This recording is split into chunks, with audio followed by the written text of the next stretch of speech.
Cool. Centuries ago, that would be screamed from mountaintops so that the tribes would gather, the scrubs would form. One here, two here, couple here, little group here. They'd stop what they were doing, sometimes mid-battle. They'd jump bareback on the nearest wild stallion, give it a little dig with a heel, make a horse sound effect, and then gallop. I hate horse riding. I've done it 3 times. Twice I ended up with my hands around the thing's neck going, stop it, stop it, stop it, make it stop.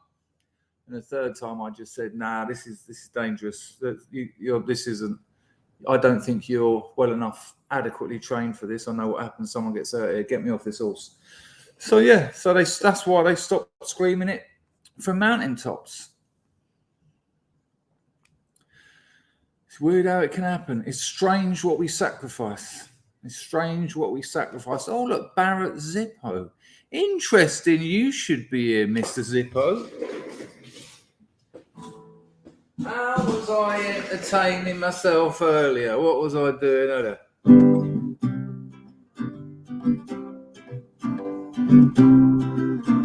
Name that, Barrett Zippo, or anyone. It's a bodge, but you know.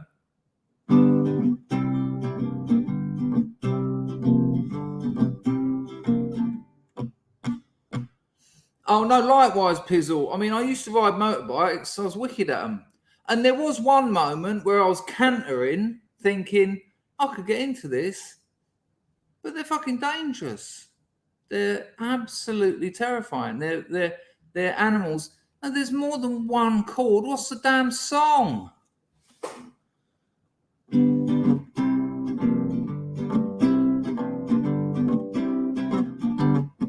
Well, it is obvious, may I say, oh baby, that it is found on another plane. Yes, I can creep into cupboards, sleep in the hall. Your stars, my stars, a simple cock bar, only an impulse to spy in the sky. Mumble this and dolly drift over your mind, Holly, creep into bed when your head's on the ground. She held a torch on the porch and she winked an eye.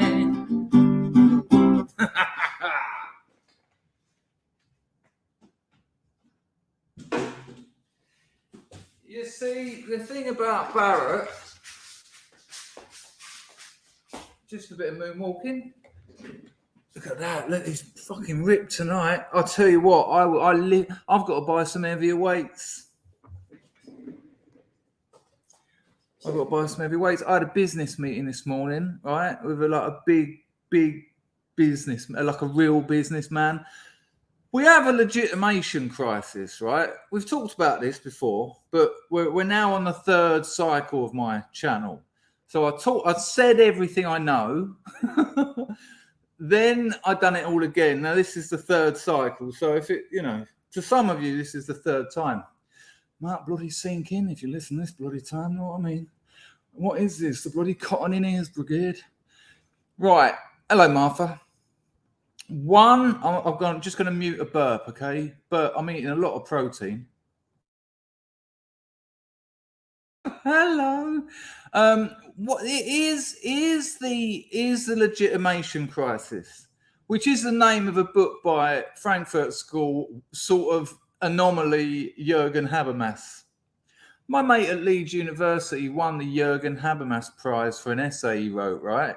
Now, if you're into the Frankfurt School, my favourite Frankfurt School, I know you're not meant to be, you're not allowed to, you've got to throw the baby out of the bathwater, but I've said it many times. Horkheimer and Adorno's The Culture Industry, their analysis of culture remains the best analysis of our current cultural industry. You find me something better and I'll change Mon Minder. But for now, no one comes close. It's fantastic. But my favourite Frankfurt School writer is going to be Walter Benjamin, who the collection Illuminations is freaking amazing. And then Adorno. Then it's Horkheimer. and then it just starts getting a bit random. About a mile down the bottom, you've got Jürgen Habermas. I'm trying to give you. Let me give you. How can I explain this to you? All right, here, great English football players, right?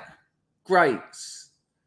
So you've got like Beckham, yeah. You've got Beckham up there. You got Rooney. Rooney was great in his time. And then you win the Nobby Stiles prize. Now, Nobby Stiles was in the England World Cup winning squad of 66. But it's still Nobby Stiles. it's not any of your top boys. Do you know what I mean? It's not Bobby Moore. I can never work out who's the brother. So yeah, Jürgen Habermas. When he came home and he went, "I want a prize for my essay," I was like, "No way, amazing!" He went, "Yeah, the Jürgen Habermas prize," and I went, "Oh." He went, "Yeah." He was an interesting bloke though, Bob. Went out of him a couple of nights. I think 2 nights we went out, and I don't think he said more than 6 words. And they were like, "Hello, yes, see you later." Times 2, because we done it twice. He just to sit there saying nothing. But you know, he could write an essay. I'll give him that. Anyway, why are we going down that road? Oh yeah. So we're straight into it, aren't we? We're straight into it. Oh, by the way, someone's done something amazing. It might be tomorrow, it might be the next day. If you can tune into the streams tomorrow and or the next day, a bomb is going to drop on this channel that's going to blow thine minds. Seriously, I've just got to mute a fart. I call it futing. Well, that was a letdown. I needn't have muted it. It went. Now, why am I telling you all of this? The Legitimation Crisis. So it's a book by Jürgen Habermas, but it's got nothing to do with that book. What I mean by the Legitimation Crisis is we're all adults. We're real people. Let me get a bit more light on the subject. I had a migraine, by the way, a couple of days ago. I finished that. Oh, new Substack's up, by the way. And thank you, all of those of you who've already read it. Very kind. It's got about 600 reads in the first hour, which is amazing because although only about 5% of people leave comments, which is much the same as Amazon reviews, weirdly enough, and I get that, it's nice to know that people who have read all my other stuff get a new one going in their email, and within an hour, nearly 600 odd of them went, "Yep, I want to read that now." So that's amazing. But let's get back to the Legitimation Crisis. So we're all adults, right? Now, one of my mates is a mate of mine. I've known him years. He's a GP. Do you see the problem? Like, you know, we were all once teenagers just being kids in the world. But now we are the world. We are the world. We are the future. But we are the world now. We are. And I'll tell you what, I was talking. I'll tell you what, Miss G. Oh, I'm going to call you Miss G now. Hang on, it's 42 here. I might go into that in a bit more detail. I'll tell you what, this is a true story. Right in that piece, my latest piece, or my latest Substack, link in the description. We'll monetize it next year. I wanked so many times writing that. And I mean it, because I just kept thinking about that girl. But here's the interesting thing, Emma G, Queen G. I'm going to send it to her because I've got an in. I know I don't have a Facebook account, but my mate lets me use his for things like this. And she's on there because I went to look and see if she was there, because obviously about 6 years ago was when I contacted her and said that, which you know from the story. So I might send that story to her, but I'm going to wait for there to be some more comments so that she doesn't think. so that she thinks that I'm a decent writer and not just 6 people comment. So get your comments on the news story, people. Try not to take into account that I'm going to send it to her. Emma, do you reckon I should send it to her? I'm not quite sure why. Barrett Zippo's still a teenager. Yeah, but you know what I mean. Clark saw the comment on Substack. Oh, I haven't read your comment. I didn't know you. What? As Emma, I haven't. Maybe a few more have come in. You already mentioned the old Bonatron. Well, the 80s was a Bonatron. It was. Look, he's here as well. Look. He says evening sexy Emma. What he actually is saying there is, I'm watching you say, I love a good Bonatron, Clark. Custard, JP, Pizzle, the boy Cray. There you go. John Palmer. So yeah. But I'll be honest with you, JP. I did have a look at her photos. First thing that's always suspicious with Facebook accounts, why is there no photos of your boat race? You know, we know that women like to look good on social media and they put their best foot forward, as do men. But there's about 2 photographs of her face on her whole photos. And they're both from mid-distance. And if you try and zoom in on them, it doesn't matter what software you use, you can try loads. You can't make her out. And I'm telling you, she was something else. But I am starting to think she probably wasn't. Give me a 1. Well, I know this anyway, but if you could give me an example, because a lot of us done it with people on telly. Give me a 1 in the chat if you had a crush on someone, men or women. I don't give a fuck. But if you had a crush on someone from school, your area, the telly, who now you think back or you've seen, or no, not that they've got old and they're not so hot, because that's just life. That's life. But you can look back and you know they actually weren't what you thought they were. I was obsessed for a while with another girl when I was about 12 called Joanne Tarr.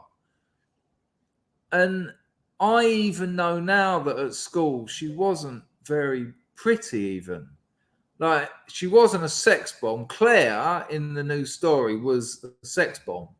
But that, you know, but Joanne Tarr was, I don't know why I fancied her. I haven't got a clue. And I gave her so much of my precious time. It's weird, isn't it? Fairly strange. Oh, nice one, Lulu. But yeah, writing that story, I just kept, it was, you know, I was having to tap into those kind of lustful kind of nostalgias and those prostalgias of teenage desire. You know what? There's a great line in it. What a cunting time to be alive. You know, I was happy with that. Oh, G thinks I should. Queen G reckons I should send it. I don't think I come out of it very well, though. I don't think I come out of my stories looking great. Okay, it's interesting. It's an interesting take. Hello, Buster Brook. Hello, Marzipan. Booyah. No, Gina G was hot to trot. Are you thinking she's not? Or you were into her then? Oh, I think Gina G was an attractive lady. Let's have a look at a bit of G. I think we've had a look before. Don't worry, people. We won't flesh jam. Unless we... Oh, no, you're right. She's a little bit... No, she's a pretty woman. Unless some women drop something, because I feel like we are flesh jamming a lot lately, but it's only because the women haven't been mentioning a lot of their younger crushes. Here's a bit of Gina G. What do we reckon? I reckon she was a pretty woman, actually. And, you know, when you're shot in a video with lighting and makeup and all that, it's pretty it's difficult not to look good. I've got something I can tell you about that in a minute. Let's just have a look at a couple of seconds of Gina G. This is her classic ooh ah just a little bit. there's the ones. Good call, Pizzle. Oh, there you go. ST3's joined in. Good one, Barrett Zippo. Oh, we've got a Daniela Westbrook fan on the firm. Good Lord. That's a fair confession, but maybe a professional's required. Blogs, niggling blogs. Billy, you asked some very interesting questions to Jeffrey Sharla. What woman are you stalking now? Well, I certainly was, but that's in the story. Barrett Zippo was, yeah, Honey Monster. That's I tell you what though, I fancied Wendy Craig in Are You Being Served? Is that her name? Or have I got the wrong Wendy? Martha's I had a few. But I suppose that's just how it goes. But what a time they are. You know, those years when you're going from, why am I so dark? Am I dark on your screens? Maybe I've got the old night light on and it shouldn't be. Hang on. Turn that off. Give myself a migraine. Now it looks awful, doesn't it? Now it looks like I'm in an igloo or something. No, I can't be doing that. This is what you're here for. Turn that on, but turn the strength of it down. Well, you're going to have to put up with that. Let's have a little look at G. With audio rather than without, because that is just flesh jamming. That would be awful, wouldn't it? Here we go.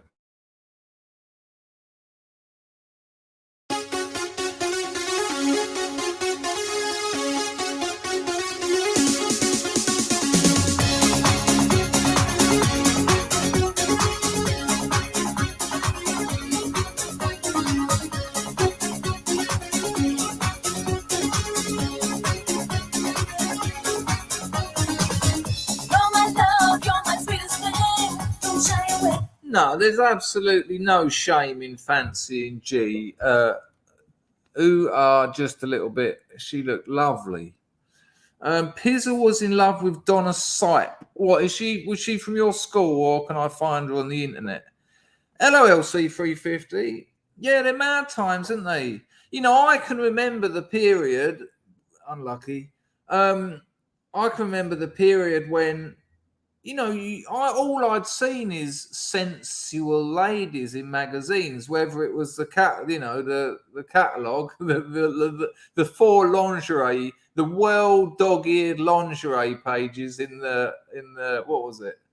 What was it? Empire. My mother had the Empire catalogue.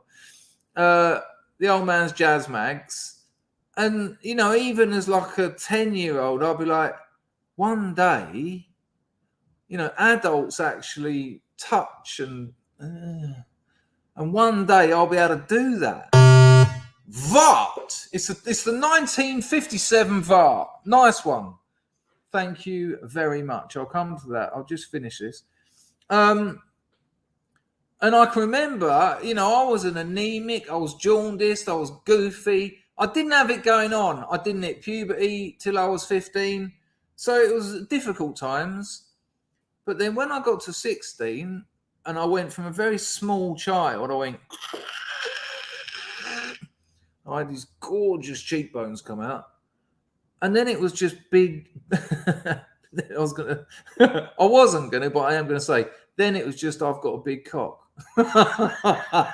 Can you tell I'm in a cracking mood? I woke up early today because I had this business meeting, and because it was early, then I went and bought a load of tuna, and then I made some mayonnaise. Oh yeah, the old ollie, whatever, a bit of garlic, olive oil, drop by drop, mortar and pestle. Here we go. And I've done 40 minutes on the weights, got a lot of work done on my day job, finished my new Substack, uploaded my new Substack, and here we are. I mean, it's gone midnight. We've probably got about an hour and 10 minutes left, because I'm gonna get these early nights down a bit more. I've been going to bed at 5 a.m. and that's awful. It's awful, really, to be honest with you. I mean, you can do it, but it's just been every night because I haven't had a girlfriend actually being a good influence on me. It's every night, and it's not great because it gets to about 4:45. I'm like, oh, you better go to bed now.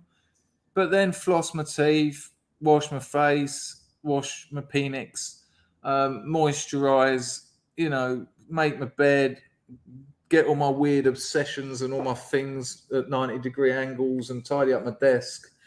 And that's nearly 5. By the time I'm in bed and listening to a bit of Sherlock Holmes audiobook that I've heard a million times, it's nearly 6. So I think I'm going to start going to bed earlier. The reason I find that difficult is night times are great because I shouldn't be working. I've usually got quite a lot done that day. And I can just relax. And I don't want to go to bed because I like being on my own, relaxing. And you can't do that in the middle of the day because people need you for things. And that's also all right. But I really enjoyed today. So I think I've got to actually just make some effort. The problem is it will mean laying in bed for a few nights, not sleeping for a couple of hours because I'm just not tired at 3:30 in the morning. I've trained myself out of it.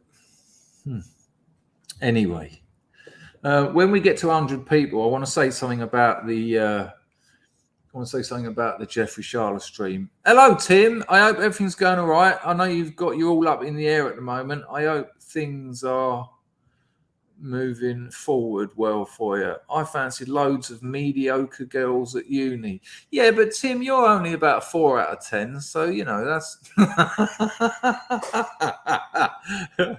Colonel Custer said, my first girlfriend is now a prostitute. Weird, my last one was. My last 5 were nothing wrong with that. Emma said probably had big boobs, says Queen G, laying back all sensual and breast-like. I have been a bit boobatron on the thumbnails, but I am willing to put anyone wants to be on the thumbnails, send them in. We've just hit 100. Hello, Spike. Good to see you, mate. Jessica, my dear. King Corona, Willow the Wookiee, Vespa Check used to have a massive crush on Felicity Kendall. A lot of blokes like Felicity Kendall. Not me at all. That is like the opposite of me. No. There's nothing there for penis. I can't imagine why. But, that's all right. Each to their own. Each to their own. Look how many people are absolutely getting into G. Marty fan can't stop himself.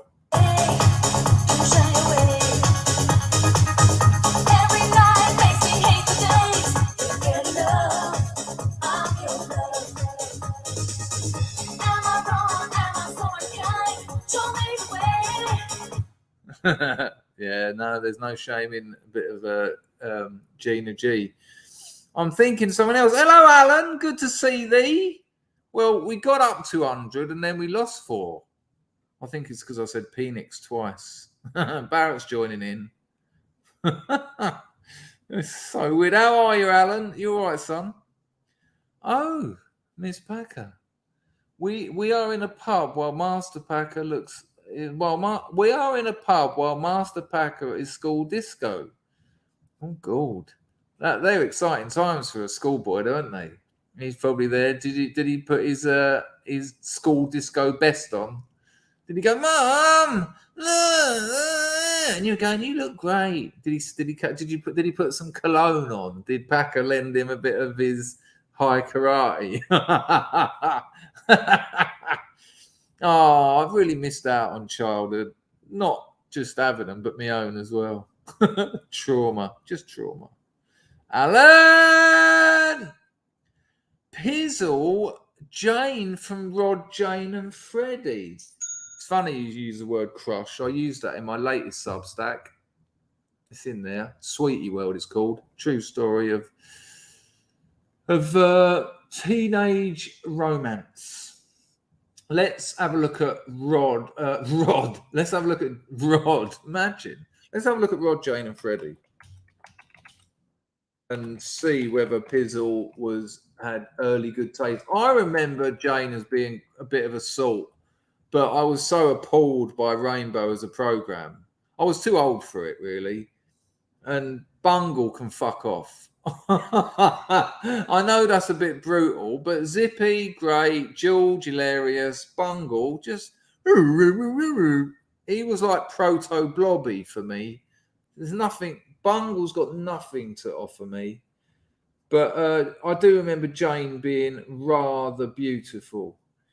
Let's see if we can find Rod, Jane, and Freddie. Oh, here they are, trying on different colours. I wonder whether they get down to Jane's undergamontes. Let's just fiddle through it. I didn't mean to say fiddle. Here, I think we've got Jane and Rod having a chat. Rod and Freddie would definitely wanted to tap Jane. I reckon she didn't want anything to do with them.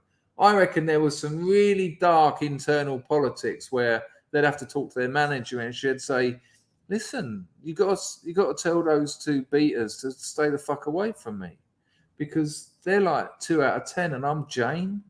I'm from Rod, Jane and Freddie, yeah? You know what I mean? Let's have a look at Jane. I mean, Rod, I don't know. I don't even know if this is Rod or Freddie. That's how nondescript the blokes were. And, well, tell me what you think. Hang on, we'll get the old audio on again. And you can tell me what you think. I'll just mute myself. Morning.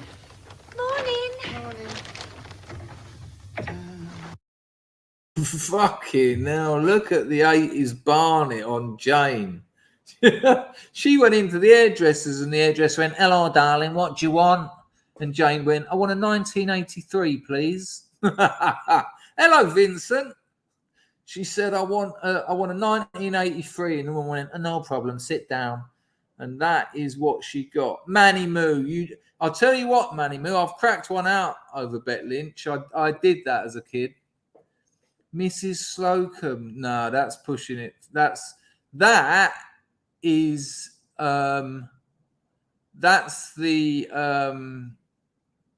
good Lord, I've forgotten already. The bird I just mentioned. Where's it gone?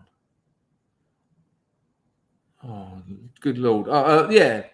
Slocum is Bet Lynch, but you've overstepped the mark, I'm afraid. Dennis says it like it's a musician, like it's a band. What? Dennis says it like it's a band. I like early Westbrook. You like her early stuff, do you? Her early stuff. Right, I've got a couple of donations to deal with. Hello, Eldritch. Nice to see thee. Wendy Craig. Yeah, I fancied her in Are You Being Served? Yeah, exactly that, Grego, yeah. But, yeah, that's it. Martine McCutcheon, Tiffany from EastEnders. She was great. Right, let's get back to Roger and Freddie. Where's RP? RP! This is a shout out to Mary Williams, my skin crush. What the fuck is a skin crush? Excuse me. You've got me burping. What's a skin crush? Like a skinhead crush? Oh, if she had a tonic skirt, okay. So she was like a suede head. There you go, with the tonic skirt and Crombie. There was a girl in Dartford who had that look, the suede head with the. She had like the number 2, but with the sort of long fringe and long back. This bird had like a Ben Sherman gingham shirt on and a pair of jeans and DMs, but she had a Crombie with little red pocket handkerchief. Mary Williams. This is a shout out to Mary Williams, my skin crush. I didn't know what you were talking about until I should have read on, shouldn't I? From 1971. We moved away, but I still think of her in her tonic skirt, black tights, and Crombie. I'll tell you what, let's see if we can have a look. I think I'm probably going to be a bit later in the era, but we'll have a look at some pictures of that style in a minute, Raymond. Nice one on the Lady Godiva. The grift has been appalling recently. Let's have a little bit more Rod, Jane and Freddie. What's going on? And then we'll have a look at some skin, because it was quite a look, wasn't it? It was quite a look, that. Freeman's catalogue. Nice one, Buster Brook. That's it. It was the Freeman's. Anyway, a bit more. Let's see if we can get a close-up of either Rod or Jane. No one wants Rod, stroke, or Freddie. Oh, they're nice. We've got some green ones as well. Yeah? My white jacket. Ooh.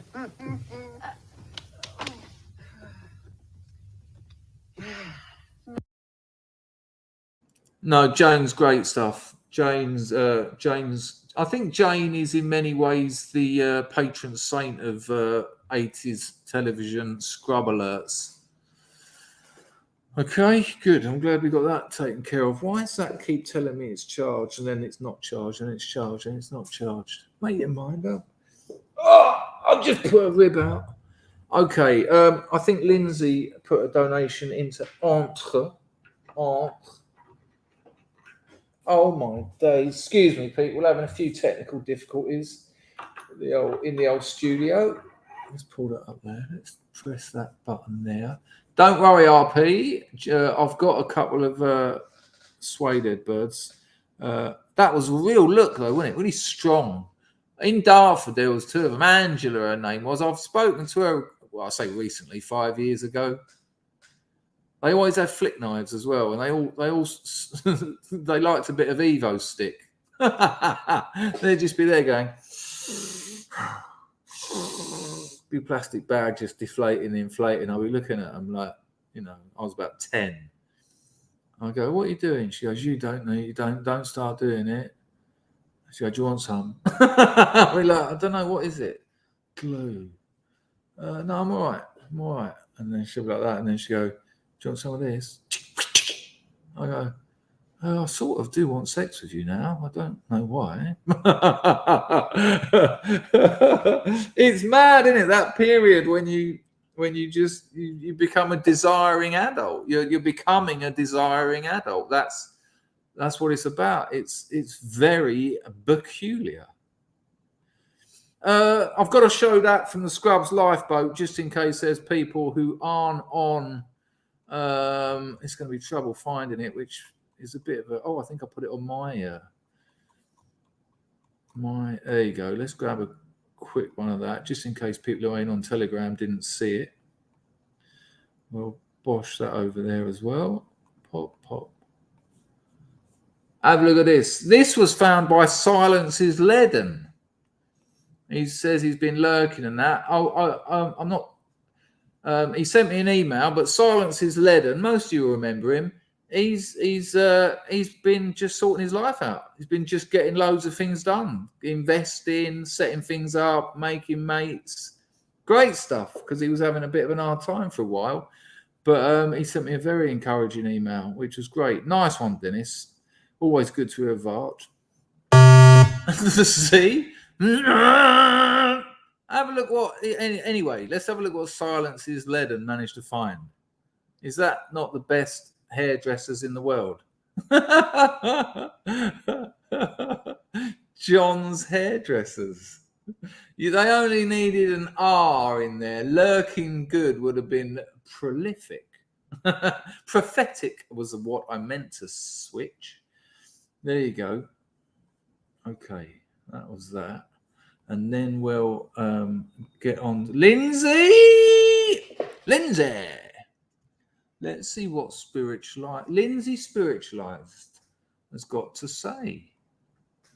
This could be interesting, because I did hide a couple of things that Lindsay might have seen, but maybe not. There's a couple of other people that might have seen them. Oh, this sounds interesting. Lindsay says this, right, there's two. Hi, Chris and Scruff. Scruff, I said. Get your schmutter sorted, people. Hi, Chris and Scrubs. Elizabeth Sladen, Doctor Who, P.S. Infernals from Paris to Berlin. Lord knows. Elizabeth Sladen, Doctor Who, PS Infernals from Paris to Berlin is the hardcore Spaceman 3 fans' choice of gay anthem. My mate, hardcore Spaceman 3 fan, loves it. Gina G ain't bad either. I've got no idea what any of that means. That might as well be written in Swahili. Lindsay, honestly, can anyone help me with that? I'll read it again. Hi, Chris and Scrubs. Elizabeth Sladen, Doctor Who. P.S. Infernals from Paris to Berlin is the hardcore Spaceman 3 fans' choice of gay anthem. My mate, hardcore Spaceman 3, SP3. Nah, mate. I'm all over the shop with that one, Lindsay. Number 2. Have you seen the new Spiritualized video, the official Let It Bleed live? I think I have, actually. And have you heard Space Lines, the Spaceman 3 compilation album of their influencers? I haven't heard Space Lines. Is it actually put together by Jason Pearson, old Pete Kemba? Or is it just... Is it, someone else making money out of their... Sorry, people, I'm just over here doing this. You know what I've gone and done? I've only got to run out of juice. Not really. I'll certainly check out Space Lines, but I don't like Suicide even, so... But I think I did watch that Let It Bleed the other day. Nice one, Lindsay. Lindsay, you might want to read my latest Substack. There might be a couple of bits in there that other people might not notice. Other people might see them too, though. Thank you, Lindsay. Hoyt to that. Hope you're all right. I haven't heard from you for a while. Well, for about 10 seconds in that instance, but there you go. But that first one... It means nothing to me, oh, Lindsay. Hello, Andrew. Yes, Sally. The lovely Sally. Pags says Gina and the Spix. Thanks for making me say it. Actually, the boy Cray, that's what we had. I think we might have had them both. I think the Littlewoods, it was... What? Hello, is that you? I think it was a bit raunchy, wasn't it? I reckon someone must have put a photo of that on the internet. Right, let's have a look. Littlewoods catalogue. Fart on a one-horse open sleigh. I spat and we'll be spraying, varting all the way. Littlewoods catalogue, 1980s lingerie. Let's see if we can get it. Oh, look, of course.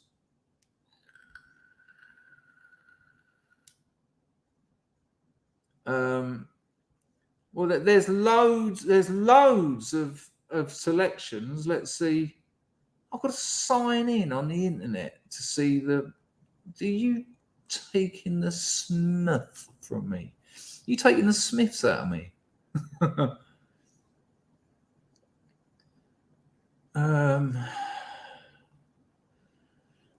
No, we don't want that. We want the legendary, very raunchy. I mean, we all knew even that our fathers were flicking through those pages. That was what was weird about it. What's Mylene Class doing on here? Oh, hang on a minute. Check out some of these whistles. Have a look at this. Nice one. Have a look at this, people. Look. I know you can't. I know I can't rush you to do something that requires me to perform computer functions. Look at those whistles there. Let me get them a bit bigger. Look at him with his top off. Hang on. Don't worry, it's coming. Hang on. Look at the whistles on that. Look at them. Mumford wore a white one of them at college. A Bally G. The same style as. Look at that. Look at it, though, the pair of them. Look at it on the old Never Never as well. I don't know if you can see that, but it's like £1.58 for 38 weeks. Absolutely grotesque. grotesque. There's no style. That isn't even an era. That has just lost it. Look at the slacks on that. No, it hasn't even got any ironic value, has it? That's shocking. Good gosh. But there was another one with the bloke, he took his top off. Look at him. Not mandom. If the not mandom on this. Unbelievable. Look, how did he have the bollocks to pull that off? Yeah, I'll be all right. I'll take my top off just to help sell the trousers. No, put your top immediately back on. Why are they coming up there? I mean, it'd be all right if they were a different cut, but look at him. Look at his barnet. Look at this geezer. How did I miss him? I was too distracted by Skinny McVarton. Look at the geezer's. I quite like that jumper, actually. I would wear it if it wasn't made of plastic, which I know it is. 90% polyester, 2% cotton, and 8% chemical origin unknown. But look at the detail on the double button. Go on, get off. You never happened. Get out of my life. Mum, stop tucking my jumper in. I look like the bloke in the catalogue. Look at that. Can you imagine? Mum, oh, don't let Uncle Robert come round. Why not? He's all right. He's your uncle. Yeah, but he dresses like that. Fucking hell. Absolutely unnecessary. Oh, there you go. There you go, ladies. Something to... what is going on there? Metallic and coloured leather... Oh, can you see that? Oh, you can, but I think they deserve to be a lot bigger. I know we talk about shoes too much on this channel, but never have we seen shoes like that before. Look, they couldn't even bother to clean them up. Look at that. Look at that. Stop it. Look at them. Why are they balanced on twine? Look at them. My God. I got you these, son, for your birthday. Oh, have you got a noose while you're at it? Let's read what they say about them. Right, this is the writing about this one. You see this one here? D. Let's see how they sell it. Look how bad market. This is product copy from the early 70s. Ready? Softy leather Gibson shoe. What, like the guitar? Hard-wearing sole. Hard-wearing. Doesn't tell you what it's made of, just hard-wearing, i.e. plastic. Hard-wearing sole with through platform effect. It's fucking flat. That's what it means. And stylish heel. Look at the stylish heel. Let's have a look at these. Oh my gosh. Who'd wear them? Now, to be honest with you, I reckon a young lady could probably pull a pair of these off these days. I mean, that's brutal there. That's almost like you're going skateboarding. That weird patch there is fucking brutal. That deserves nothing. But I can imagine young Jessica could probably pull them off with a nice plaid skirt or something. Whereas this cultural hysterectomy here... Oh, hey, Tony, where'd you get your shoes from? I don't know, Mum bought them for me. Oh, they're fucking ace. No, they're not. They're giving me a headache. Fucking hell. I was looking for lingerie and I ended up looking at that. I hope I haven't upset anyone with what I've been showing you. In many ways, this has been some of the most degenerate content ever on this channel. Anyway, let me see if I can find what I still haven't found what I'm looking for. Let's see if we can find what we were looking for. And then we can move on. No, it wasn't that page. That was the one just before it. Oh, you cheeky swines. All right, let's try again. We'll try one more. There's a Facebook group devoted to Littlewood. What? Oh no, I don't know what's going on there. Hang on, let me just. Oh, we might as well do this together. So this is a bit of a nostalgia jam now, but these are photos from a Facebook group. I grew up in the 70s and 80s. The old Unigate milk float there. That's not interesting. You could never separate those coloured polos, which is why even on that photograph, they're in 3s and 2s.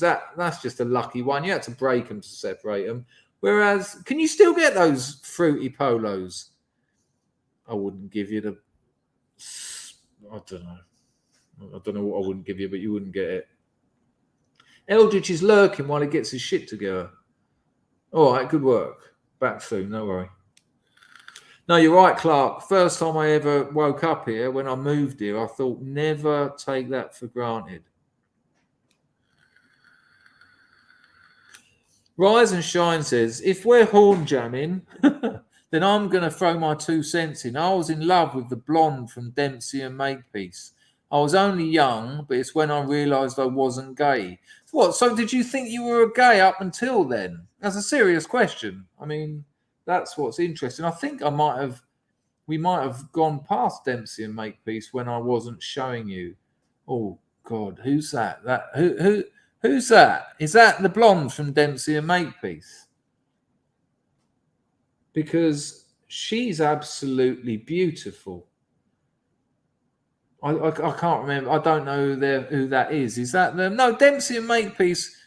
What am I thinking of? I'm thinking of the 2 women cops. Oh, I'm getting all confused here. Let me see if anyone has suggested that's Dempsey and Makepeace. That is her, is it? What a touch. He actually married her, did he? Her name's Glynis Johns. Look how beautiful she is. So that was a touch, wasn't it? Who was it? I didn't even see who wrote that. I just thought someone made the effort. Was it Rise and Shine? Let me go back and see who wrote it. Oh, remind me who wrote that, because that's amazing. But she's an absolute stunner. Cagney and Lacey, that's it, the lesbian cops. Fucking dull as fuck, that was. Hello, Matsuka, nice to see you. What, this bin here was in... She's beautiful. What a stunning looking lady. I mean, there's no doubt in that. Ladies in the chat, is he a hunk? I mean, maybe if you're 50. It was JP, was it? Look at Chris. Hang on, Willow's saying Glynis Barber. Is Glynis Barber this one, or I'm getting very confused? But whoever it is, whoever this lady is, she's very, very beautiful. No, you never. No, you're winding me up, Pizzle. That dark-haired one in Cagney and Lacey looked like Joe Pesci. Nah, you're just joking. But she's a beautiful lady. No, Jess don't like him. Jess, are you getting the feeling he went to the park? You know, because that's what I get from him. I think he doesn't fancy that bird because she's too much of an adult. I know that's not a nice thing to say. I know nonce gets called. Look, VC's just chucking them all out there. Anna Karina, Jenny Agutter, Lillian Gish, the girl who worked at the Student Union cafeteria in Lawrence, Kansas in 74, Jane Smithers. VC's got a whole... I reckon you've still got a scrapbook. That's incredible. Oh no, you just don't like not your type. Okay. It's a bit... Hello, Little Red. And the Scrubbinisters, no doubt. To each his own, Dennis. I mean, if you fancy that fella there, Dennis, no dramas. Oh, Lindsay is... RP's made another donation as well. I think I've missed that. I got so excited by the sensual blonde. I put sensual in my new Substack just for the scrubs as well. I hope you appreciate me choosing words just to make you giggle. This is what Lindsay said, because I did get a bit confused with some of the other things. I don't know about a band's favourite bands, Lindsay. I don't know whether that's my cup of tea. Space Lines is Sonic Boom official. There you go. So Pete Kember. I'm all over Jason Pearson. I don't like Pete Kember. I think I don't like him. I don't like his music either. I like I like not being able to say the song. Big City Bright Lights. Is that it? Big City Bright Lights. Yeah. Right. Space Lines is Sonic Boom. So the album is by Pete Kember. Elizabeth Sladen, Doctor Who. Oh, so Elizabeth Sladen was in Doctor Who. Okay. Let's see Lindsay's Elizabeth. Don't forget, I haven't forgotten your skin girls.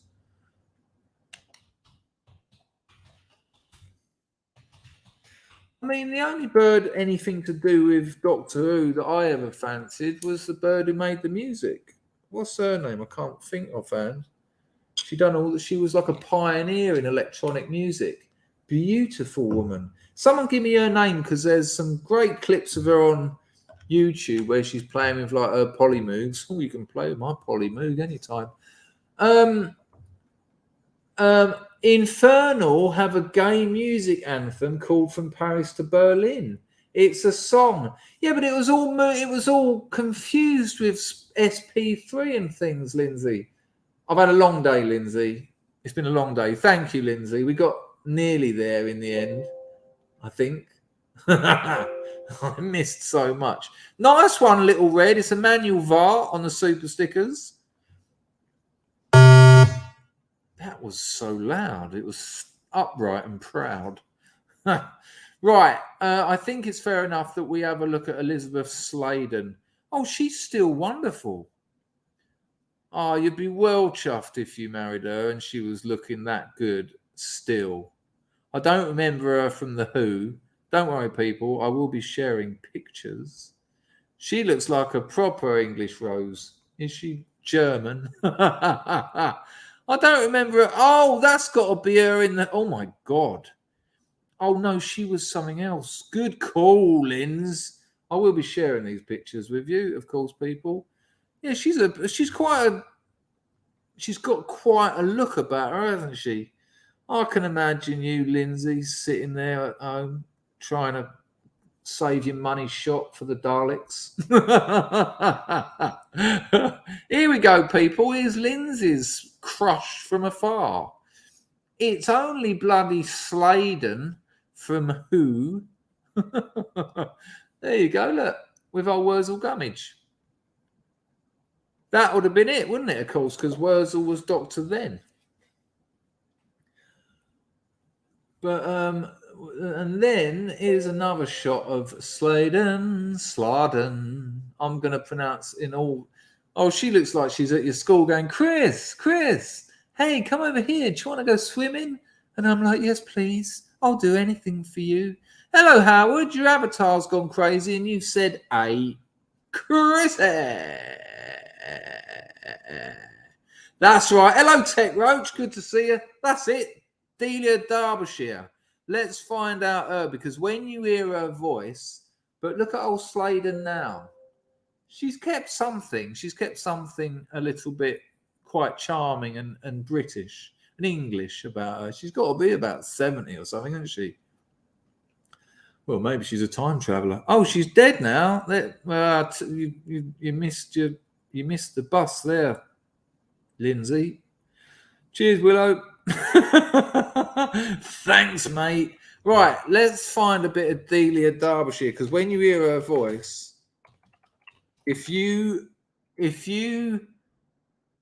don't think that if all women spoke like this now, you'd be like, oh, I just want you to hear a bit of her talking. Hang on. No, that's her music. Oh, I just want you to hear her voice. To do this, here we go. Right, check out. Here we go. Slatten. I haven't forgot your skins. Right, so Delia Derbyshire was actually like a pioneer in electronic music, as you can see her there. She worked for the BBC, can't have it all. And there she is, sitting amongst her machinery. But you wait till you hear her lovely voice. Wouldn't it be lovely if ladies spoke like this today and not like they do? I mean, I do like a Slarton, but I would take this occasionally. It's just so lovely and English and gorgeous. Here, I'll check it. If we like, go to these sound generators here, electronic generators, and using all of these, we can build up any sound we can possibly imagine almost. Golly, have I not told you this? This is interesting. I'd heard about the radio from start to end. If the sound we want exists already in real life, say, we can go and record it.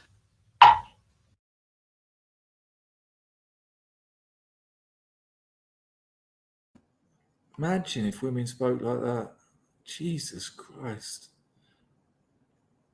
It'd be wonderful. Something wonderful. But I suppose they do, just not in Dartford.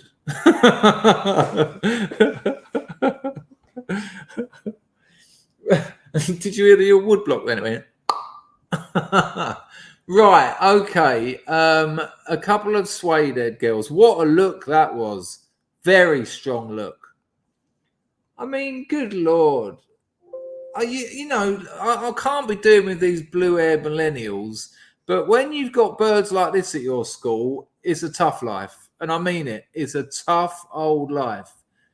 I'll show you, because we had a few at ours. And they had the added problem stroke terrible horn of being a few years above me usually. And that made life very difficult. And it's a weird look because it's very sensual, but it's very aggressive as well. Oh, I've just remembered someone who used to come to my gigs had hair like this. And I ended up making quite the friendship with her. And then she told me her boyfriend died on heroin. And I said, yeah, maybe we best not have that date. I've got a little problem. I've got an issue you might want to know about. I might have to hit her up, actually. Although she's probably about 60 now, so maybe not. Okay, people, let's have a look. So if you don't know people, Derbyshire's teeth weren't great, I have to say. Maybe, just, maybe they didn't have toothbrushes back in 1840. So have a look. Oh, skinheads. Well, we call them suede heads, but maybe I'm confusing them. Now, some of these I'm guessing aren't originals, and they're like remakes. But let's have a look at some of these because it's a very strong look.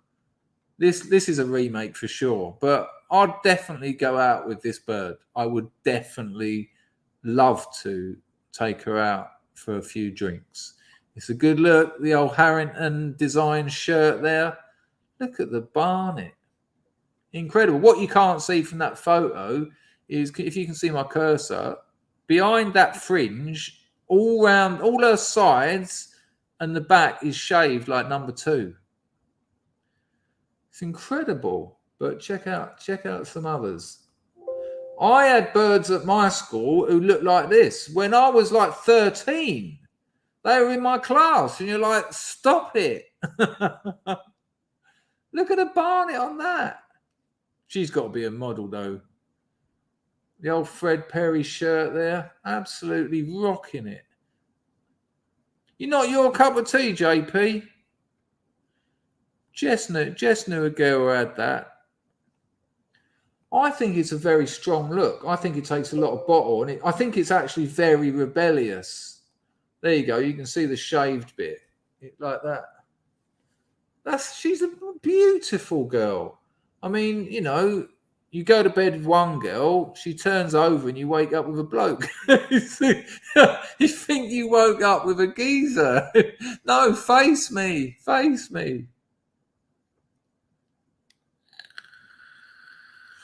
That doesn't surprise me in the least. Nice to see you, Daz, by the way. An absolute pleasure. All the buxom women in the thumbnails. Yeah, I don't know. I just got on a bit of a boob run. Tech Roach is all over that. Yeah, me too. Vespa check. Not surprised me at all. James is as well. Me too. No way. Chrissy was all done. Were you really? Oh, Chrissy, send me some photos. If you've got a couple of photos, that would be amazing. Tech Roach is loving that. Little Red's loving it. Oh, you're right, actually. Sorry, Martin. I'll give you that. Thanks. It's a fair point, Al. Yeah, but, you know, we all know about crazy. Yuck is an awful thing to say about a beautiful lady. Anyway, a couple more of those, because I thought they were rather good. Look, that one's, she hasn't quite managed the coiffeuring so well. I mean, she looks a little bit like an Alsatian. And I don't mean to be nasty, but that's not the best ear I've ever seen. that mole ain't helping. I don't mean to be a perfectionist, but it's all about the hair. Moving on. That one gave me the creeps, to be honest with you. That is a very strong look. Imagine you're on acid. And she just come up to you and went, "Why are you looking at me?" I'd go, "Because I want to have sex with you, of course." And she went, "Oh, come on, let's go upstairs." I go, "Fucking right." And here we go. It's amazing. And we've got one more. That looks like an original, doesn't it? There you go. Not. I prefer the shaved back. Unless you're looking at the back. So there was some very odd looks that perhaps not everyone was aware of. Notorious TBG. Are you new here? Those are some ugly haircuts. Okay. I really liked them. I used to absolutely fancy those birds. Andrew wouldn't make it upstairs. Steve says it's too boyish. Well, it was very much androgyny. It was androgyny akimbo, wasn't it? Let's go back to some of these lovely 80s. See if because I don't know what's coming up, so we might. Lord, I don't know what that is. That's giving some kid some skag. Wurzel's terrible. Unigate, Flex, Polos.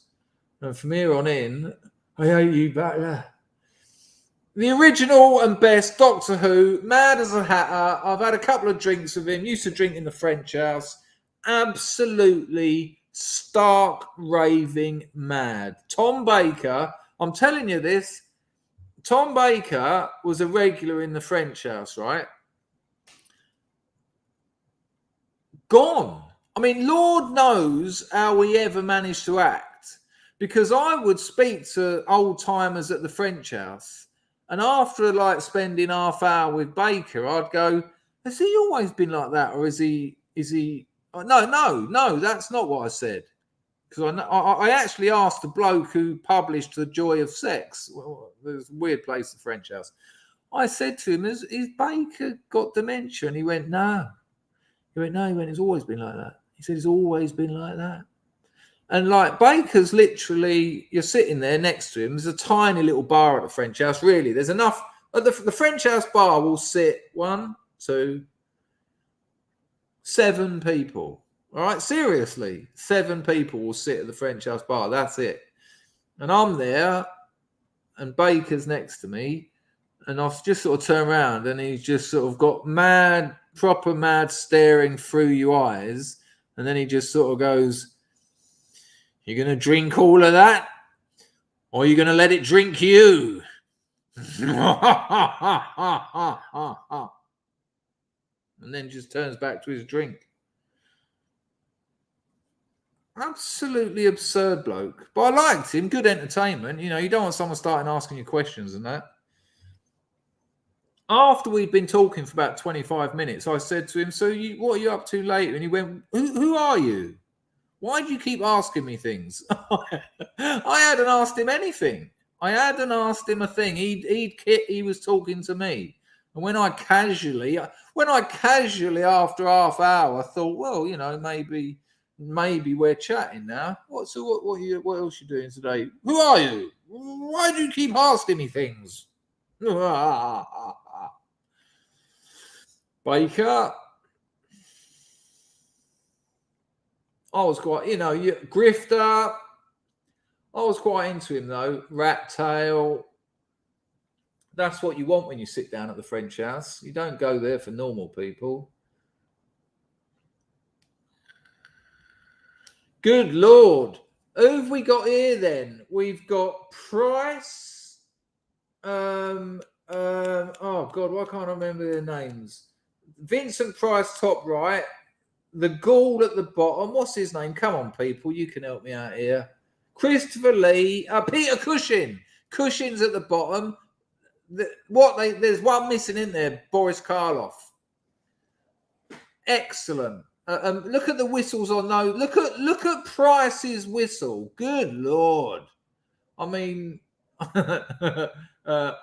sorry, Mr. Lee, but that ain't happening at all.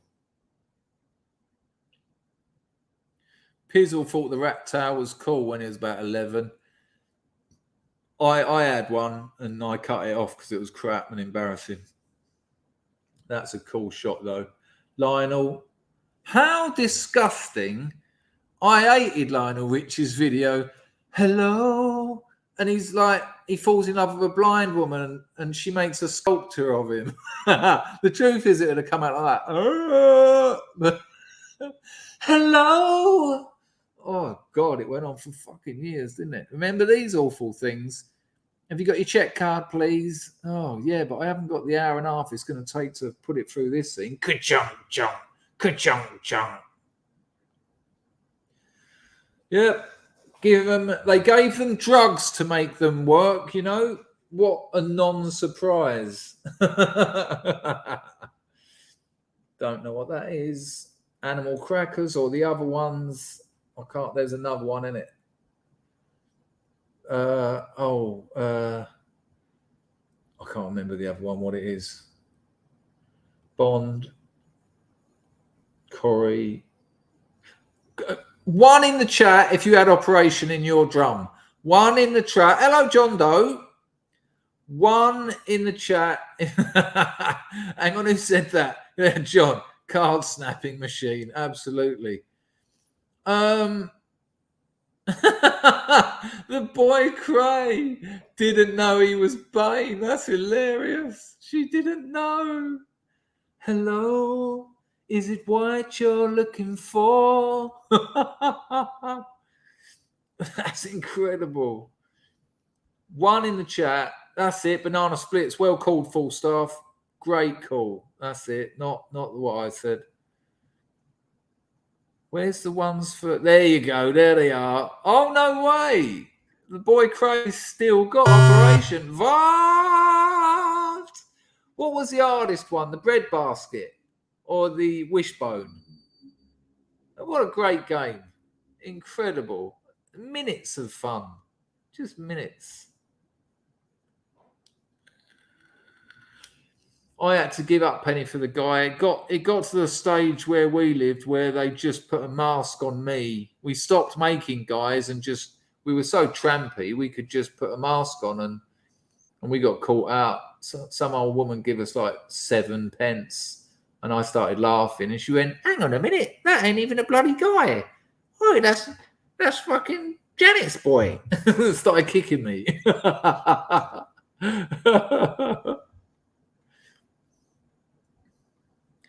Oh, Simmons suggests that Price, Lee, and... Oh, it weren't Boris Karloff. I've forgotten again. Peter Cushing. Didn't they all play Dracula? I obviously Lee and Price did, but I don't remember... I I don't know about Cushing. I wasn't really a horror man. If you were a horror man, come to my horror shack. I'll give you a pat on my horror back. If whatever that means. We'll have a couple more of these. What's the time? 1 o'clock. How long have I been going? We've got about another 20 minutes. I might see if a guest wants to come on. Oh, I can't think who that is. Look at those Barnets. I kind of fancy them. Hello, Dax. Good to see thee. Football tournaments are just one big hyperwoke conference these days. Yeah, I tried to stop watching it and I couldn't. I missed it too much. You know, we live in that culture. If you avoid all of it, it was Boney M, of course. Night Flight to Venus. Oh, Cushing was usually Van Helsing. Right, moving on. That isn't anything. Musk from Denim. Do you remember the advert? Remember the denim advert? Bloke's got a denim shirt on. Never do that, even if you're pizzle. And then there's a woman's hand with red fingernails, and there's like music playing, drastic, sensual music. And then her fingers go in between the buttons, and his hand goes, dum, stops her. And he goes, denim, the mark of a man. Denim. Homosexuality. Gays don't even wear denim, do they? Who likes denim? I'm actually interested. Have I ever worn anything denim? I had a denim jacket in like 83. I think I painted what was it? Rastan. Anyone remember Rastan? It was like a warrior computer game. I painted Rastan on the back. I was only about 14. Cut me some slackage. I remember they were a great band though, Boney M. You can't. I mean, Rasputin's a cracking song, isn't it? Rah rah, Rasputin, Russia's favorite love machine. Night Flight to Venus. The guy who invented Operation sold it to MB Games for a monkey. Gutted. That's absolutely gutted. I'll tell you an interesting story. The bloke who invented sea monkeys, he turns out to be very, very right-wing, shall we say. It's quite an interesting story. Let me see if I can dig it up. Hang on. Let me see if I can unearth it. Sea monkeys inventor. Let me just tell you the truth of my sea monkey reality. So my mum used to be an Avon lady, and we done Amway, and we done Tupperware, and we done feather parties. You know, just give us some food, please, someone. And I used to go with my mum on her Avon round sometimes because it would be like winter and it would be dark. And I was only like 11, no, younger than that. But I thought she might get murdered because, you know, you watch the news and it's like people get killed. There's people are being killed, Yorkshire Ripper, all that lot. So I'd say, I'll come with you, mum.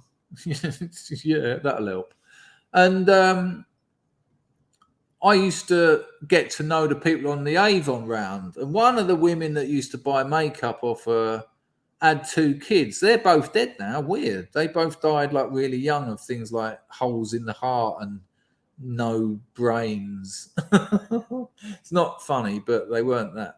I didn't like them. Sorry for your death and that. But they're dead, so it's all right to laugh at them. They said to me, "Nyeh, nyeh," and they both had massive ears as well. And they were like, "Nyeh, nyeh. Have you got sea monkeys? We're getting sea monkeys." And I was like, "I haven't got sea monkeys. No, what's a sea monkey?"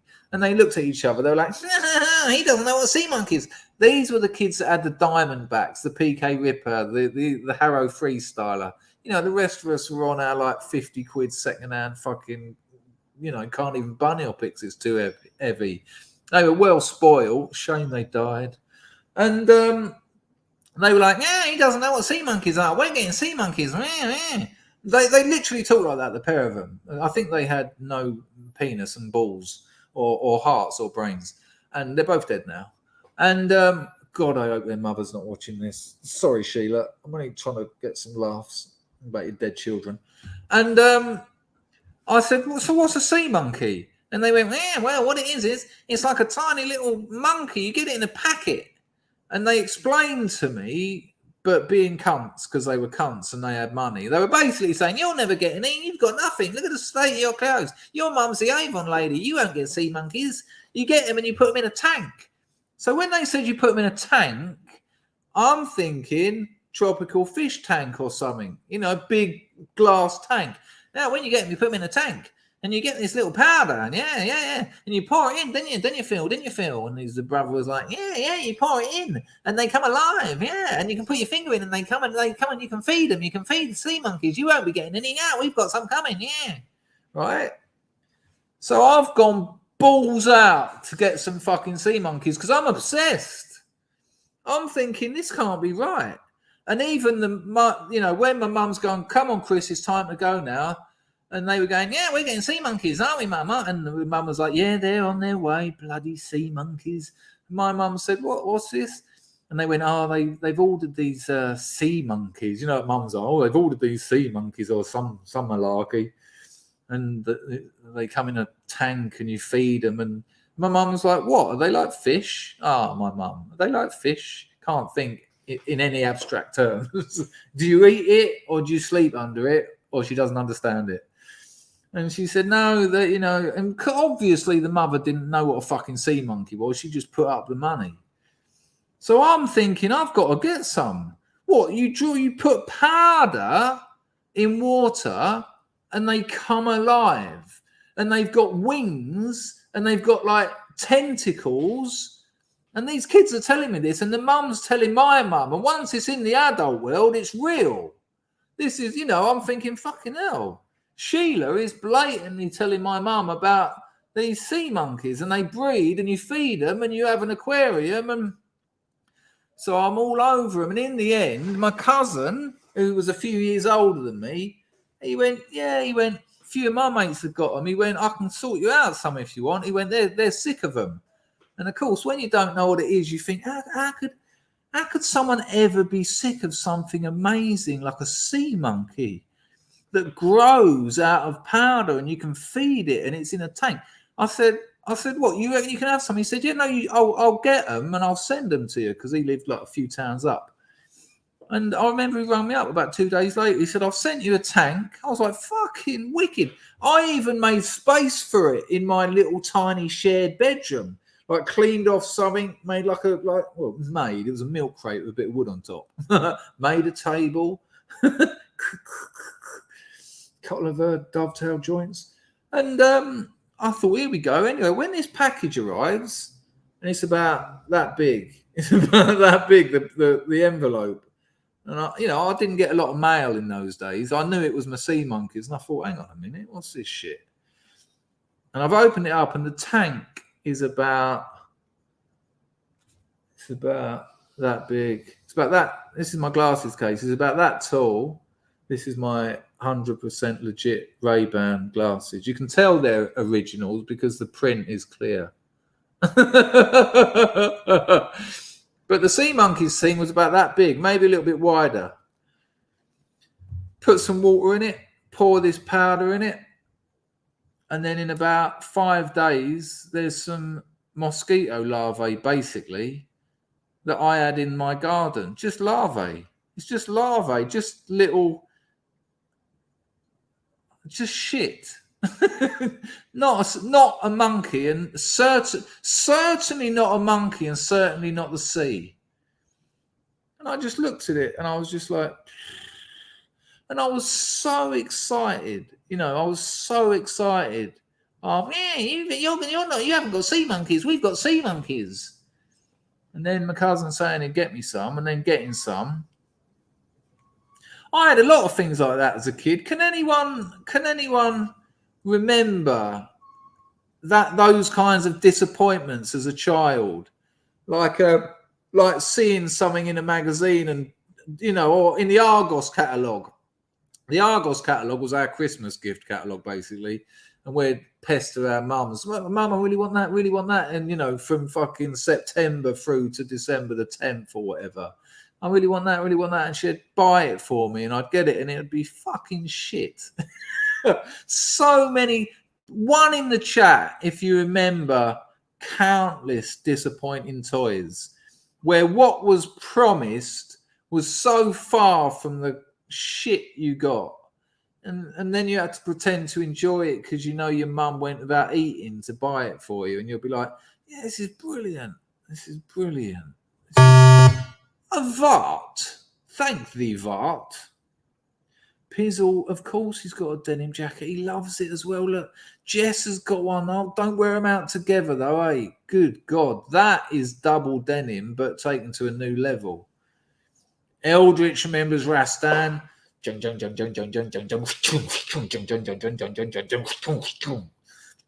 thanks, Eldritch.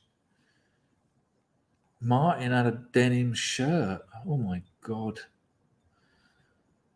Look at Ragnar 71. Jean jackets, though, haven't even got the balls to call it what it is. It's a denim jacket. I think I might have had a jean-like shirt, actually, at one point, but, you know. Oh, there you go. Good call. It was, wasn't it? It wasn't denim, the marker. No, you're right. That was a different one. Denim for men that don't have to try too hard. Go on, blokes. That was amazing. Oh, you're right, RP. They were very deacon blue, actually, the denim shirt. Yeah. If I remember rightly, my denim shirt had sort of like faux mother of pearl buttons on it. Willow's still got denim. The cent, he means. Willow's got about 200 cents, so I'm not in the least bit surprised. What's it smell like? John, no one had denim socks. That's ridiculous. Okay. Aren't you meant to sew them on your parka? I don't think I've ever seen a mod with a denim jacket. Maybe I haven't seen enough mods. Look at Pizzle, triple denim. Jeans, denim shirt, and denim jacket. No.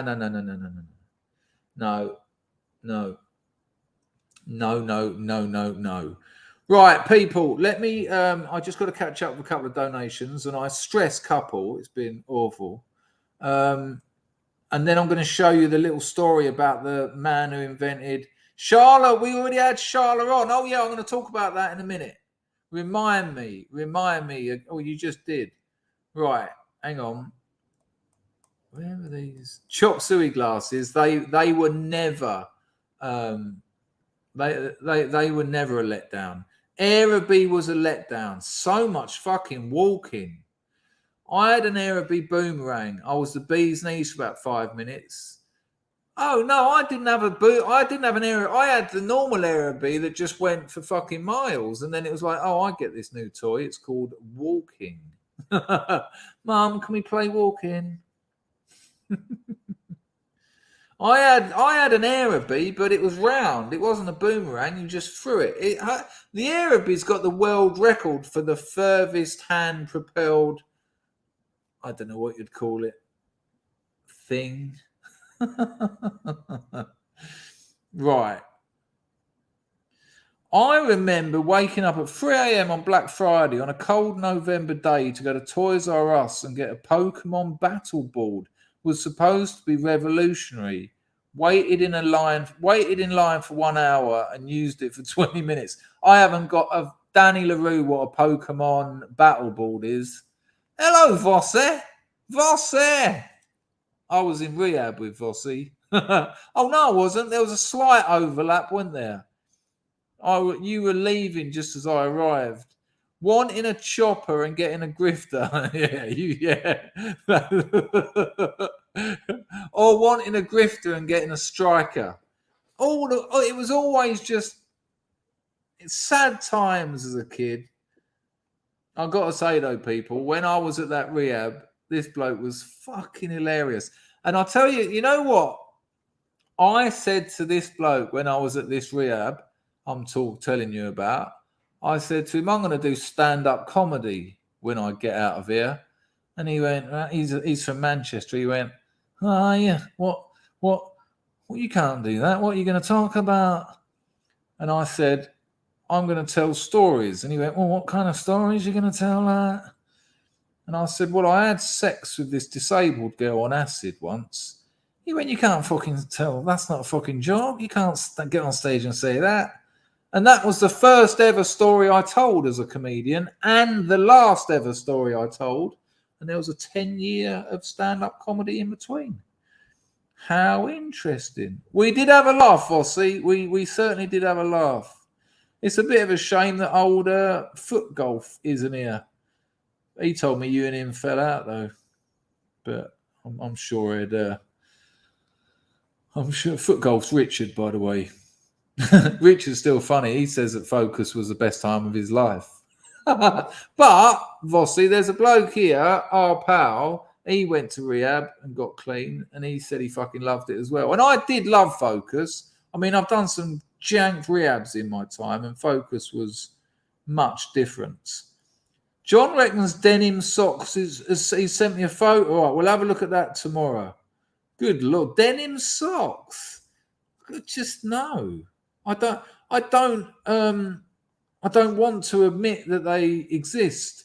Yeah, you probably know Vossi. He's been on the skag and crack for fucking decades. Docs in Vossi. You two have probably hooked up over the... Imagine he owes you money. I wouldn't be surprised. Half of Manchester after him. All right, hello, Snoopster. Nah, I might call him a cunt, but I never fall out of griff. Never fall out of our griff. Vossi, do you want me to put on a bit of that, your stand-up that I've still got on video? I won't do that to you. Right, Billy and Falstaff have made donations, and then I'm going to play the Sea Monkeys video, and I'll tell you what, it'll blow your minds. Minds will be blown. It's only 2 or 3 minutes long, but I must celebrate the Denasciatos. Niggling Bill has made, and I've got to talk to you briefly about the Sharla video, because something came up today, and it's relevant. It needs talking about. Falstaff drops a Lady Godiva. Thank you, John. A Prasha Kanatu. Oh, you can't see the Donationinis. Yeah. Hang on, let me just have some water. The old nodules are playing up. 1 second.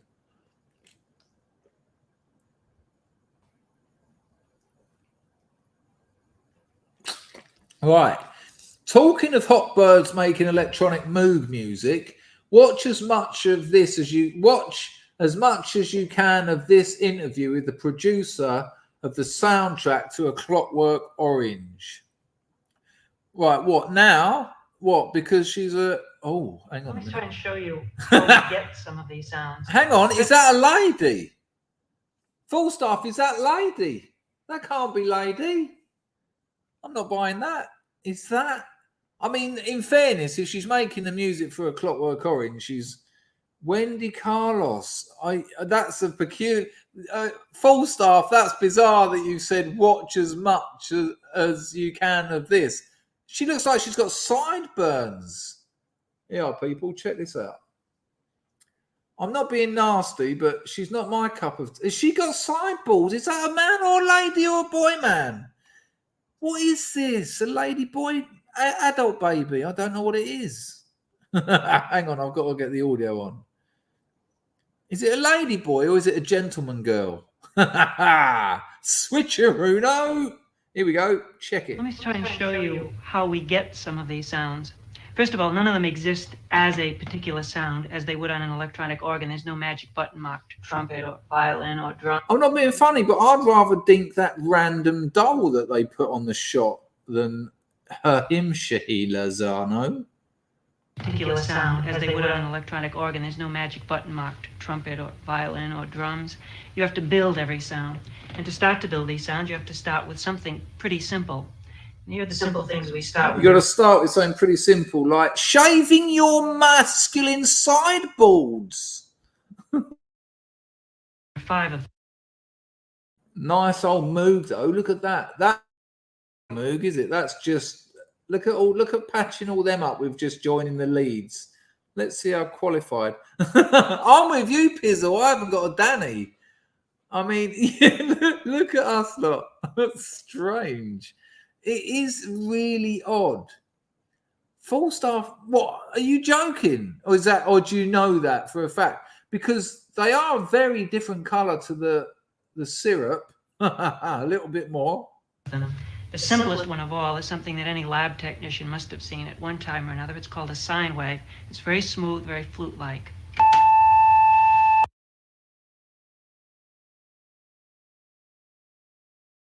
By the way, people, the Vart is currently a sine wave. Falstaff says she was an early days trans effort. Yep. Hello, Tito. Yeah, it really does. It really, really does. And it looks like one off of the models in the front of the charity shop window. Anyway, I'll stray into dangerous waters going down there. Right, listen, people. I haven't seen this, but I know the story, right? I haven't seen this particular video. It's 3 minutes. And all it says is the bizarre story behind the inventor of the sea monkeys. Now, I know the story about the bloke who invented sea monkeys, and this is going to be right up your strasser. Nice one for that donation, Falstaff, Mr. J. Niggling, I'll do your donation in a minute, but check. Actually, I should really do it now while I've got it up on the screen, because otherwise that's ridiculous. Billy says, I found that video of Lionel stalking the blind girl a bit creepy. She doesn't know he's there. When she's in her little pottery room, he's just there in the Good call, blogs. Here, people, I'll show thee that Bill said that. It's only fair when people use entropine. There you go. I found the video, Lionel stalking the blind girl, a bit creepy.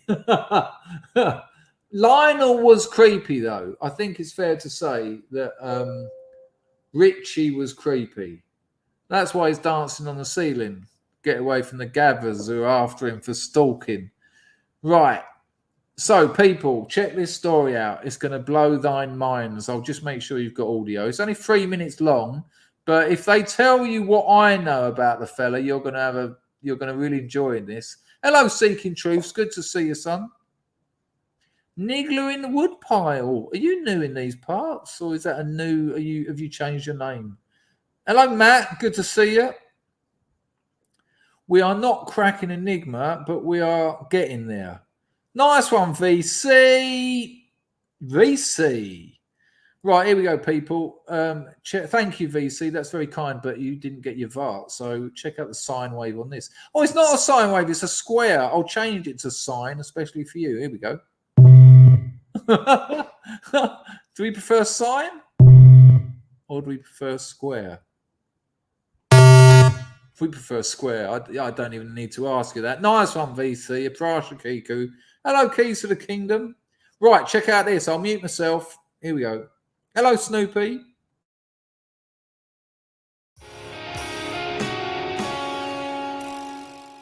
Let me know you can hear it. Sea monkeys was a Jewish KKK member who raced.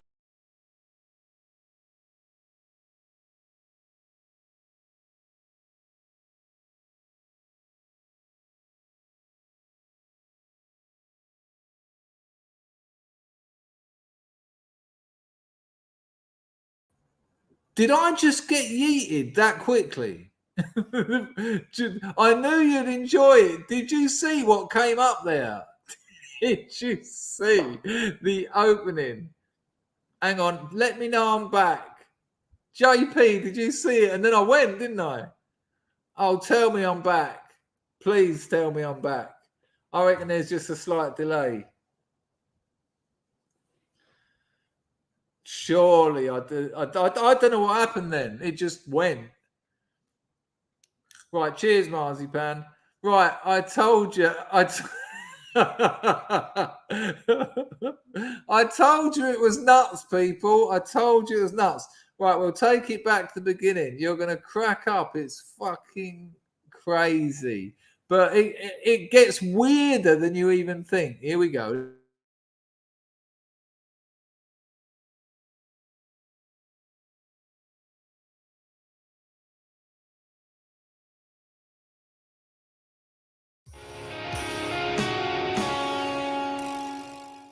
The inventor of sea monkeys was a Jewish KKK member who raced motorcycles using the stage name Hornet and gave control of his lucrative company to his wife, a former adult film actress. Let's dive into the bizarre life of Harold von Braunhut, the inventor of sea monkeys. On March 31st, 1926, Harold Nathan Braunhut was born in Memphis, Tennessee. As a child, he moved with his family to New York City and, as a young adult, followed in the footsteps of his grandfather, Tobias Kahn, who ran the T. Kahn Toy Company. Oi, Nigla, this is absolute gospel. Well, maybe it's more Torah, but it's absolute. This is all facts. I know this. I know this story. I haven't seen this particular cut of it, but I looked into this years ago. Oh no, it's all. This is all. This is. I can't say gospel again. That's very confusing. Anyway, here we go. When he was 30 years old, Harold noticed the popularity of ant farms and sought to replicate it with his own novelty toy, specifically brine shrimp.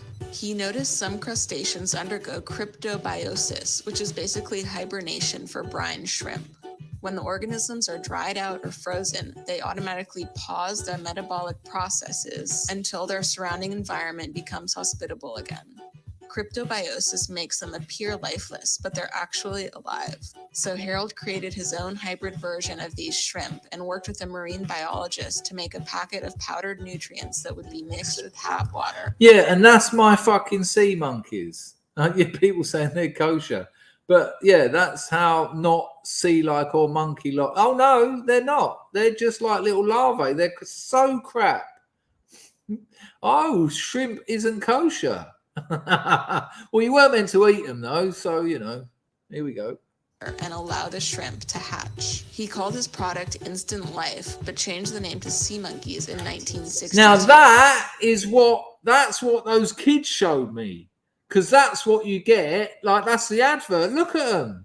Almost sensual. Look, the little dad sea monkey, the little lady, the little babies there, the little castle.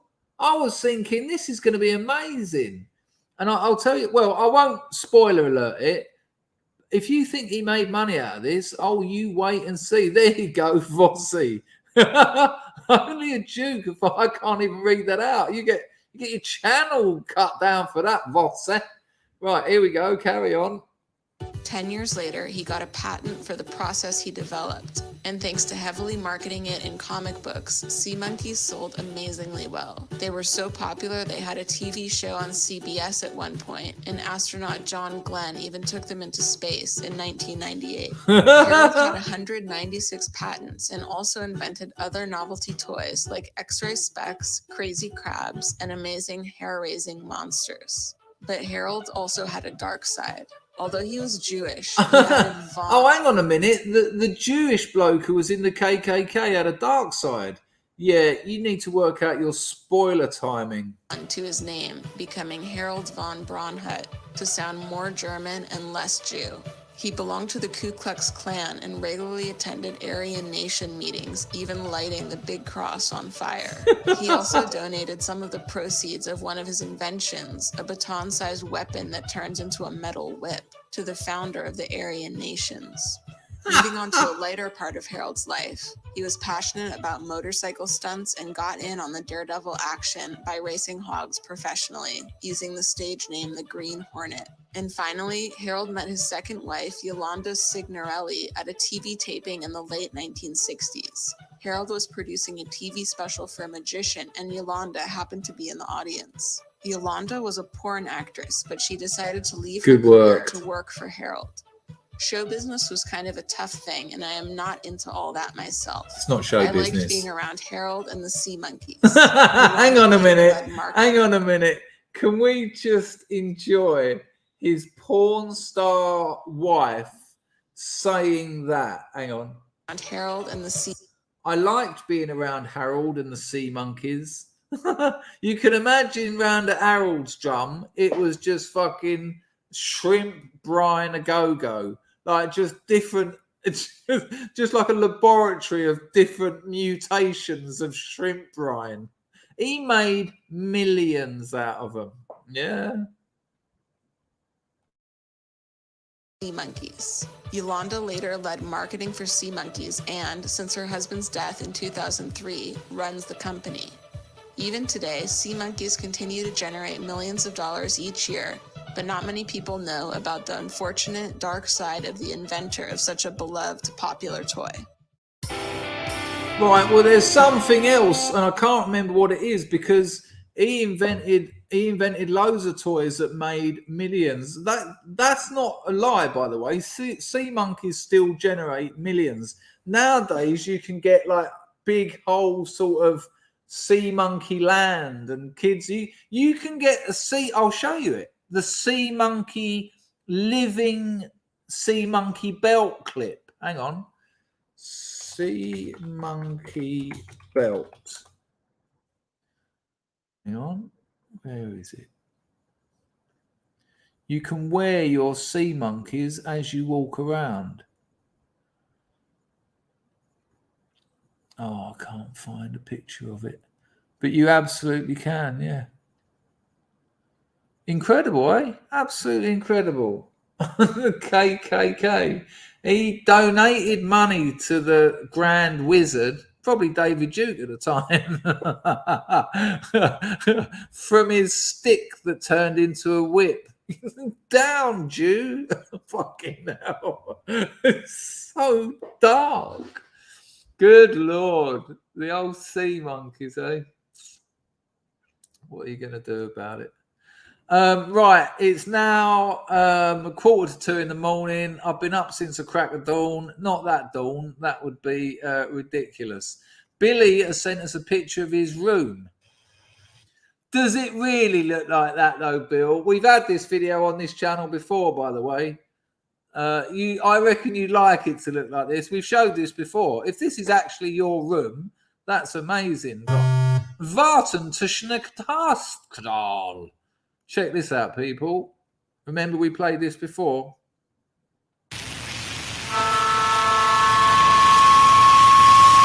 That looks like Pete Kember's room as well. Cheers, Andy. Tired of getting sand kicked in your face. So there you go. Cheers, Andy. Good to see you, son. Here we go. Oh, it's nice, though. I'll give him that. That is fucking nice. Yeah.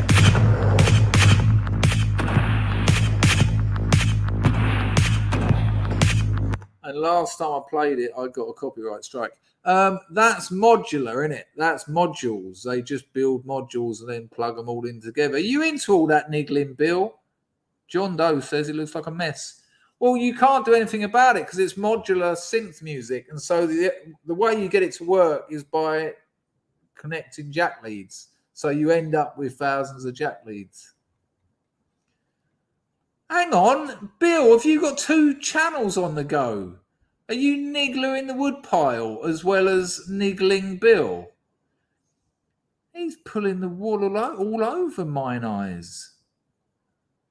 Oh, I see. You've donated on it. You've changed your name to Niggler in the woodpile. Bless you. You don't have to apologise because we've had it on before.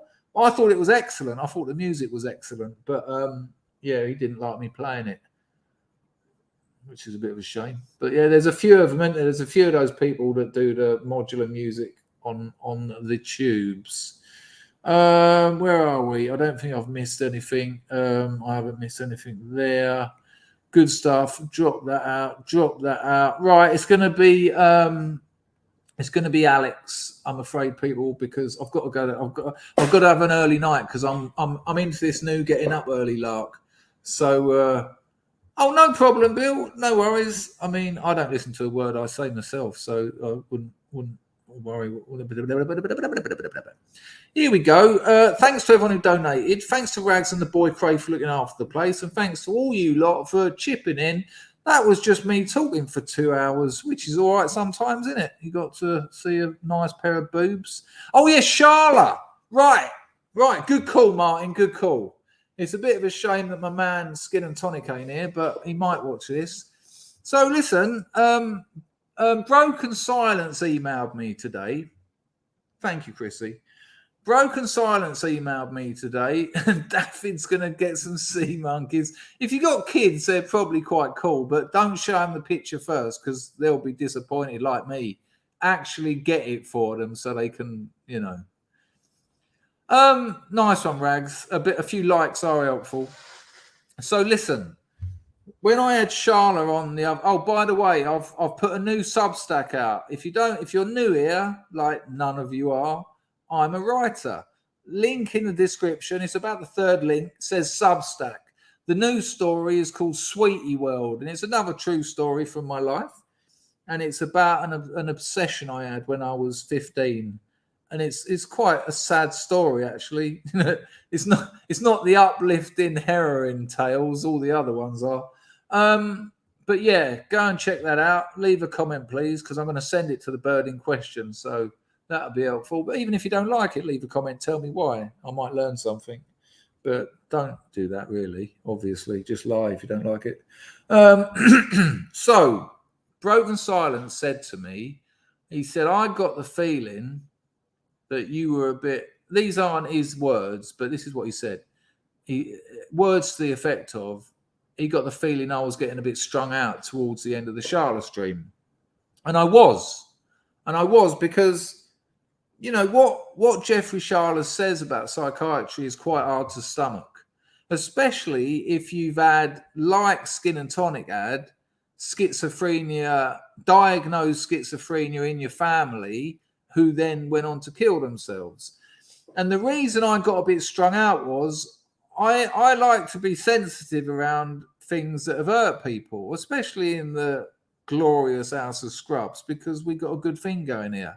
And I did notice that a few of the comments were a bit like, oh, it's easy to say when you haven't had, no, blah, blah, blah. Now, I just want to make it clear, because I fully agree with Jeffrey Charla on the whole psychiatry thing. But I think I didn't make it clear enough during the interview, and I didn't give Jeffrey the chance to. No one's saying that there aren't things that psychiatrists call mental illnesses like schizophrenia, like ADHD. Now, I don't think they exist. I don't think that you can't have a disease of the mind, but they're behavioral. They're not pathological. They're not medical. That doesn't mean that they're easy to deal with. It just means they need to be approached in a different way. I'm not saying that that someone's lying, but you can't have an ill mind because the mind is abstract. And I just got the feeling some people thought I was kind of, you know, just saying, no, fuck it. You didn't do well, or you were lied to and you fell for it. I'm not saying that. But what I'm saying is psychiatry is a lie. And when they diagnose you with this or with ADHD, with schizophrenia, with depression, and then give you drugs for it, and when you find out that psychiatry and their book, their DSM, was made by the fucking people who make the drugs. So they made the illnesses and then sold you the drugs for the illnesses that they made. But I'm not saying that it's not hard work dealing with people who exhibit those behaviors. It's a fucking nightmare. I've had it myself. Addiction is considered a disease. How can addiction be a disease? But being an addict, living with an addict can be a fucking nightmare. It tears families apart. It certainly tear your own life apart. So, you know, it's kind of a subtle difference. But what I will say is it's psychiatry that has prevented us as a people from actually dealing with and helping people who do exhibit those behaviors, because it thinks it's nailed it. Oh, no, you tick 6 of these boxes out of 9, you've got schizophrenia. You tick 6 boxes out of 9, you've got ADHD. Yeah, I'll have some drugs. You'll be fine. You're going to have to take them for the rest of your life, and you still will be schizophrenic, and you still might kill yourself. or someone else, you know, the actual cure, the actual medicalization of behavior that is psychiatry is the wall that's been put in front of us actually working out how to better work with these people and have a better society. So I just wanted to make that clear. Because I'm not sure I did on the night, because a few people in the chat seem to get a bit pissed off, and that's understandable if I haven't made myself clear. But I think if you understand what I'm saying and what Jeffrey Sharl has been saying for the last 4 decades, you would understand that no one's saying there aren't people who exhibit behaviors that are a fucking nightmare to live with and very painful for people. They're just not mental illnesses. Mental illnesses don't exist. You can't have a mental mind. The mind is an abstract concept. It's like having an ill imagination, like having a disease of the imagination. You know, the idea of your imagination is an abstract concept. It's not like a limb. It can't get diseased. Yeah. So I felt I wanted to say that. Here is, if I can find it, Alex. Thanks, everyone. Thanks for coming. It's always a pleasure. Where is this? Where is this new computer? It's caused me all sorts of problems. Right. Thanks, everyone, again. All the thanks I said before. I will be putting your messages on the chat. Please go and read my new Substack. Please leave a comment. Leave a like. It is very good. It's quite sad. It's a coming-of-age story. FNAF.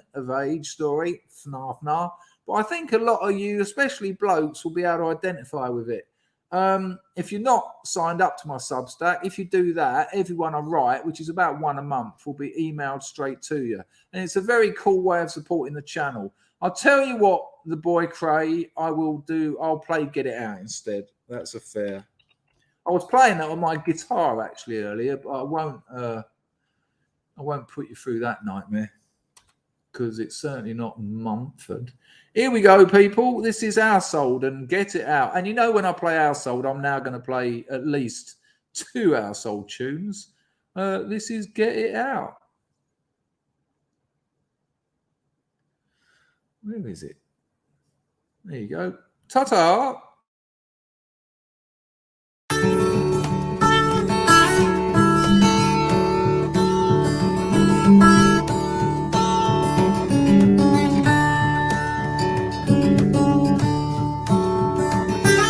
Or just illness.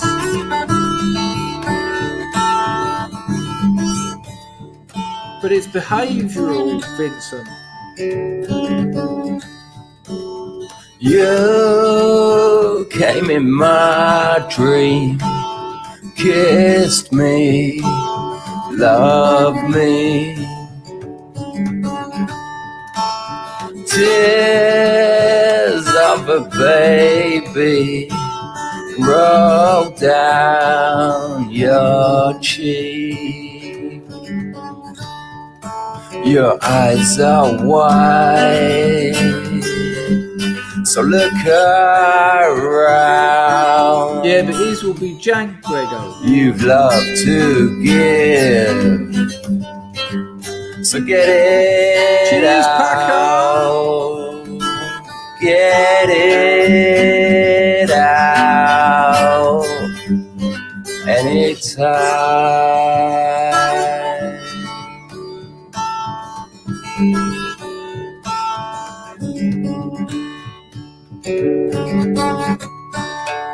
Love sits beside me, I feel complete.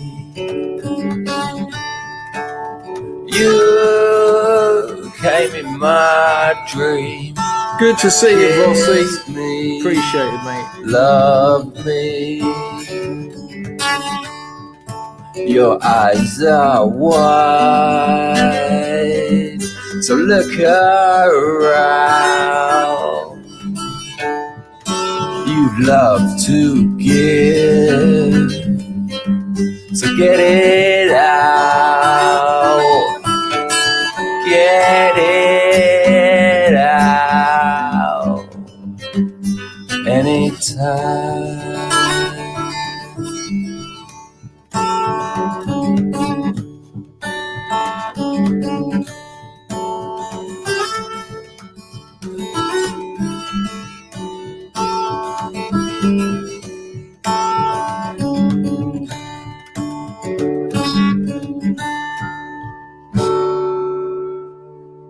Loads of people asking for different tunes. I can only play one. It's going to be this one.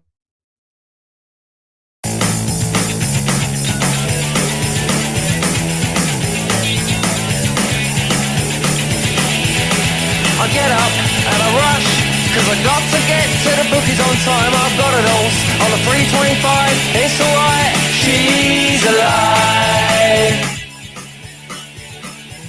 I get in and have a burn, cause I got to get to Nirvana on time. I've got a life, but it's in disguise, it's alright. Sorry, Bill, I accidentally turned entropy off. I will do, I'll have a look tomorrow. Remind me tomorrow, yeah? And good things come to those who steal. Oh, my father who art in hell. Can you see the signs that I'm crying all the time? Like the puddles in my hands on my arms that are empty all the time. She's alive. The Yost comes in at 10 to 1. I blink and nod in the Ascot sun. So I bunker ride to a seaside town where the colours are great, but I only see the brown. And good things come to those who steal. Oh, my father who art in hell. Can you see the signs that I'm crying all the time? Like the puddles in my hands on my arms that are empty all the time. She's alive. She's alive. She's alive. Cheers, Vincent.